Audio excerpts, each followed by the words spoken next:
In the past, we've hypothesized that Trajan is going to be amazing, but today, we're going to give you the test results that prove it.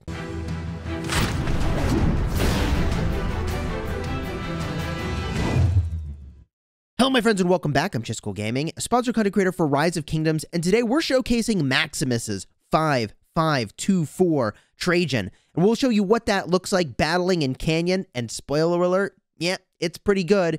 In addition, we've got some serious testing we need to do for Trajan's buffs to prove that they stack the way that we think, and I want to put him to the test. Is his buff actually better than Joan of Arc's? Yeah, we'll show you. If you like Rise of Kingdoms guides that help you get value and smash your enemies, then do me a huge favor and smash that subscribe button for daily Rise of Kingdoms videos. I have been on a streak of giving you the results at the start of the video, even though that means less people are going to watch the whole video. So if you appreciate that, do me a huge favor and throw a like on the video. And if you do, then I'll keep doing this. Although recently it's been like a few people like it, and maybe I just shouldn't bother. But let me tell you the results up front, and if you like that, smash like. First and foremost, we needed to test whether or not Trajan's buff would stack with William, if Trajan's buff would stack with Joan. Now, there are things that stack and things that don't, but Rage Restoration, because they all do that, that piece of the puzzle is the one we were wondering about. So the quick results, Trajan does stack with William, Trajan does not stack with Joan for the Rage. I found that on the whole, the Joan of Arc buff was slightly stronger, which we would kind of expect. It's got a longer duration anyways, and that Trajan is looking really good in Canyon. But let's first start with buff stacking. The way that buffs either stack or don't stack is generally based on whether or not it is an active skill or it is a passive skill. So, for example, William's Rage Restoration effect is a passive skill. This means that it should stack with Trajan's Rage Restoration, and it should stack with Joan of Arc's Rage Restoration as well. And so we'll go and we'll prove that. What should not stack, however, is Trajan giving Rage from his active skill, and then also Joan of Arc giving Rage from her active skill. If they were to happen at different times and they don't overlap, then sure, you can get both the buffs. But the question here is, do they stack? The first test I ran was just having Cortex line up 2 marches in a row, and I used William Trajan to prove that the 2 buffs would in fact stack. If we go to the battle log, thankfully we can navigate this much more easily due to the way that battle logs now work. We go to turn 12, we expand this, you can see William gained 40 rage from the inspiration effect of Trajan, and gained 50 rage due to the inspiration effect of William. This is exactly what we would expect, and that's good to see, because I would like to use these 2 commanders on the field at the same time, quite frankly. The next test we ran was very similar, except I had a Joan of Arc off to the side, buffing my marches as well. So now we should be getting the Joan of Arc buffs, we should be getting the William buffs, we should be getting the Trajan buffs, and my expectation is that these are actually not going to stack for Trajan and for Joan. And if we make our way down to turn, I believe it was 29 is when we had this happen. If we get a look here, we can see William restored 50 rage. In addition, when we scroll our way down, we can see Joan of Arc's buffs are present. We can see that she's got the 30% cav defense, archer attack, and so on this march, and there is a 50 rage restoration caused by Joan of Arc. But what we don't see is a rage restoration from Trajan. In fact, when I scroll up, we see the very first thing in here is that Trajan's skill damage boost did apply. So we see Trajan's buff, and it's the very first one here, was active. But the rage restoration was not, and that is because Joan of Arc's rage buff was already here, and it's the stronger effect between the 2 of them, so it took precedence. That's in part because my Trajan's not expertise, so it's only 40 rage. So we can see here from this log that, okay, we do get Joan of Arc to stack some of her buffs. I mean, the stats, the rage, they were there. Trajan's skill damage was there, which is solid. We're missing out on the rage, but we are getting the benefit of William's buff as well. Not only are we getting the benefit, by the way, of William's Rage Restoration, but we're also getting the 20% defense. So the defense, the passive buff from William for 20% defense, is stacking with the stats provided by Joan of Arc as well, which is great. It is exactly as I said it would work at the start of the video. But what happens next? Can we prove whether or not the Joan of Arc buff is actually just better or worse than the Trajan buff? Just if you had to pick one of those buffs, could you prove it? And so the methodology we did is as follows. We took a Nebu E-Song and we battled against City Keeper a bunch of times. And in some of the rounds, we gave a Joan of Arc buff. In some of the rounds, we gave a Trajan buff. That's the simple answer. And we had, you know, them kind of battling off to the side to give those buffs to these main marches. And yes, we made sure that the AoE of Nebu and E-Song was not actually hitting any of the buffing marches to interfere with the results. And we used archers because I wanted to be able to showcase attack versus skill damage. Now, I'll admit that we did a small number of trials here, but I'll have the results up on the screen, which showcases that the attack buff was better from Joan of Arc.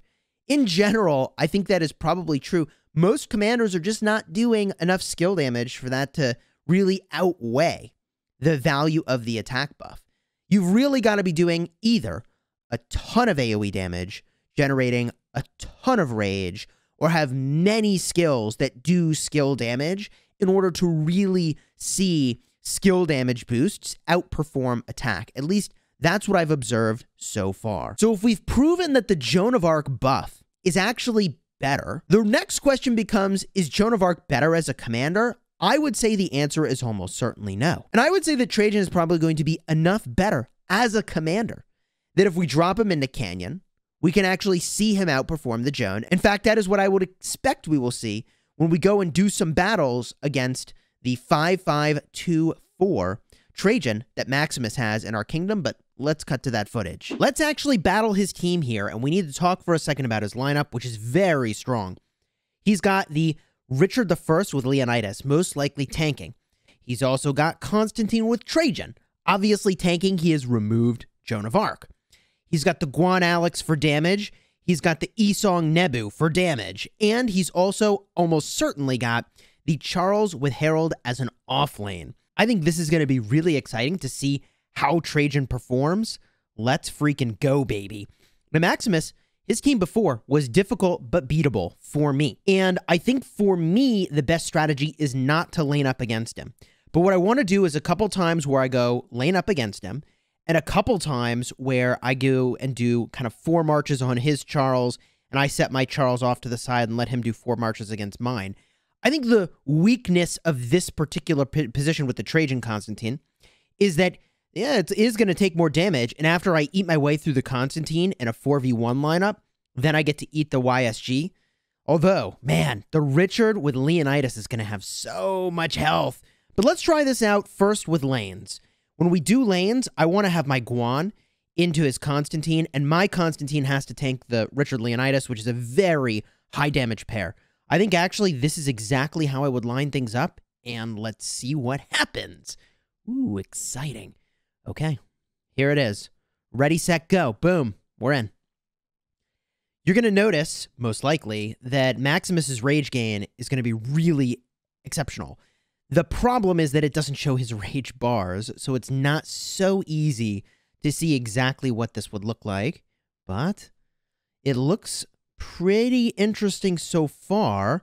His Constantine tanking pretty well, although getting a little bit beat up. Ooh, man, look at my Guan. Just getting obliterated there. It happened so quickly. Geez, it must have been the archers that did that. Yeah, this is... I don't know if I can win this.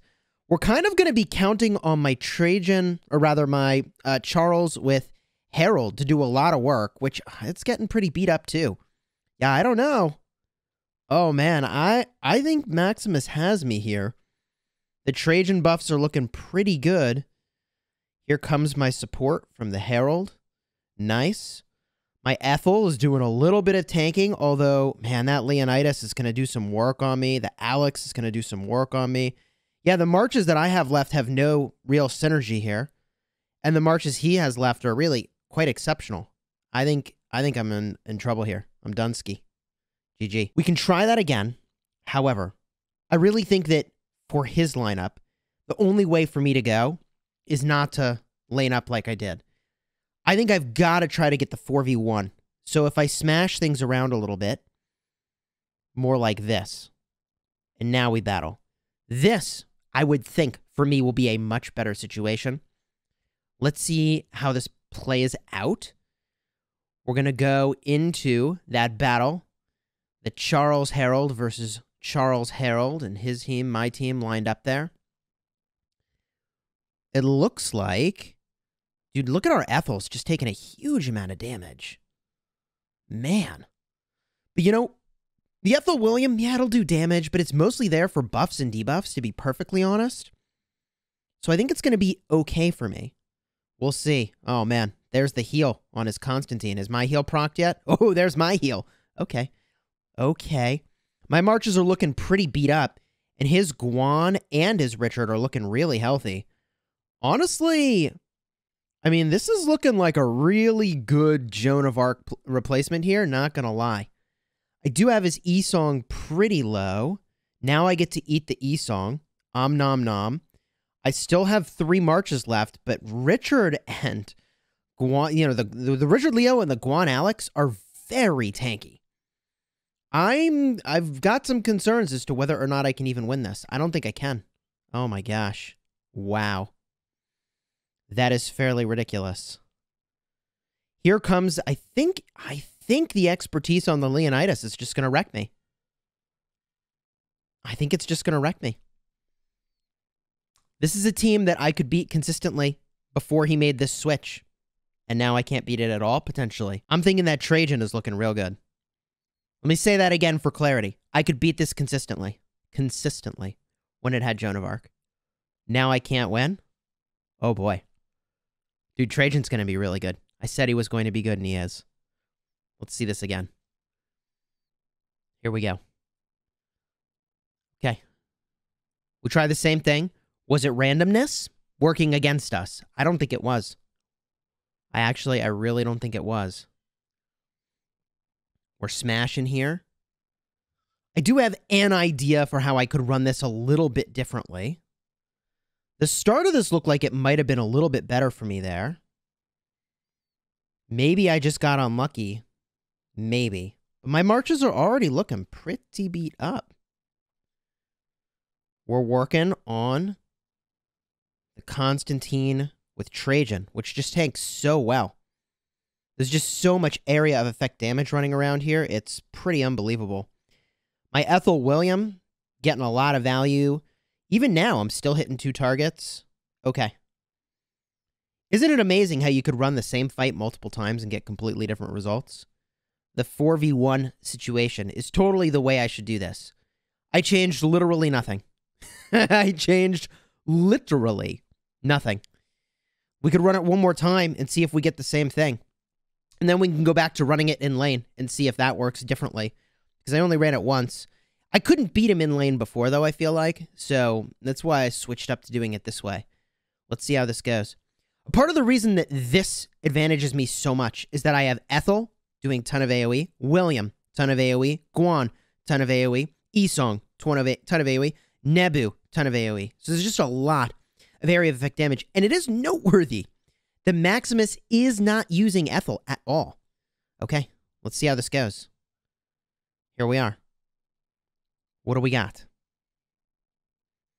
What do we got? It looks like our William, oh yeah, is hitting a bunch of targets, which means I'm getting a lot of rage too. Very nice. That looks pretty solid. The rage boost from William and Joan should stack, so I should be getting a lot of rage there. Yeah, I mean, this is very different than the first attempt that we did where we tried to line things up this way. So much better. Okay, so this is maybe performing about the same as the Joan of Arc was, but dude, the Trajan's not even expertise. It's performing very well. Let me try him again. We'll go in lane. We can see a little bit more how Trajan works. But Trajan, is very much decreasing the tankiness of the Constantine, right? You take 25% more damage, and he's still really tanky. He's still extremely tanky. So if we run this off like we were doing before, and we set this up like so, we can see how this works. And if this is better or worse, I'll be kind of curious. Let's give it a shot, shall we? Yeah, that's how I want it set up. Now, this time, I actually think I put the archers in the top lane instead of in the bottom lane. So this is going to go maybe a little bit different. My archers are going to swing down and take a lot of AoE damage, which I don't love. I actually think if my... Yeah, I might have messed that up. I think that my William is not going to trigger here. I don't know if William is triggering in this configuration. So this might be a mistake on my part. That might not be something that works well. I guess we'll see. I'd kind of rather have the Nebu Esong be healthy, but also in this configuration, Nebu Esong does a lot of damage before it goes down. I guess pros and cons here. It looks like we're in trouble, though. Our top row is in trouble. Our bottom row is in trouble. Yeah, the laning up approach is probably not the way I will ever win against this configuration. Just the tankiness of the Richard with the Leonidas is just too much. I do have the Herald coming in to help, but the Charles Herald is too beat up. It does good damage, but it's just way too beat up to be a difference maker here. There it is. If we battle him again, let's give it a shot. Switch this around.